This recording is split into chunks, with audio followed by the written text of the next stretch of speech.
Hello everyone, এখন বাজে সকাল 10:30 মতো। আজকের মিনি ব্লগটা আমি কিচেন থেকেই শুরু করলাম। একদিকে আমি মাছ ভাজছি আর একদিকে আমি ভাতটাও বসিয়ে দিয়েছি, আর এদিকে আমি সবজিটা কেটে নেব। ঠিক তখনই বাইরে থেকে কেউ একজন আওয়াজ দিচ্ছে, তো এসে দেখলাম যে বালি সিমেন্ট এসেছে, তো তার পেমেন্টের বিলটা আমাকে দেওয়ার জন্যই ডাকছিল। আর যেহেতু বারবার বৃষ্টি হচ্ছিল তাই সিমেন্টগুলো ভিতরে রেখে দিচ্ছে আর বালিগুলো বাইরে রেখে দিচ্ছে। তারপর কিচেনে এসে আবার সবজি কাটতে শুরু করলাম। যে কটা দিন বাড়িতে কাজ চলে পুরো মাথা খারাপ হয়ে যায়, তোমাদের কি বলবো, এত আওয়াজ হয় যে মাথা যন্ত্রণা করে। কাজের জন্য যন্ত্রপাতির আওয়াজ তো হতেই থাকে, সাথে ফায়ারিংয়েরও আওয়াজ হয়, তো সব মিলে মানে কারো কথা কেউ শুনতেই পায় না। আমার সবজি কাটা কমপ্লিট হতে না হতে আবারও ডাক পড়লো।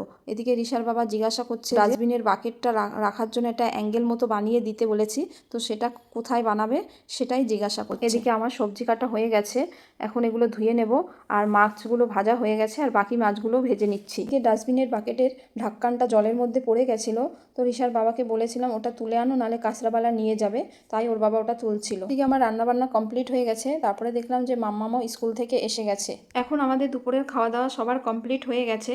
তারপর আমি মেয়েদের সমস্ত টিফিন বক্স, জলের বোতল, সমস্ত বাসনপত্রগুলো এদিকে ধুয়ে নিচ্ছি। এদিকে আমার সমস্ত বাসনপত্রগুলো ধোয়া কমপ্লিট হয়ে গেছে।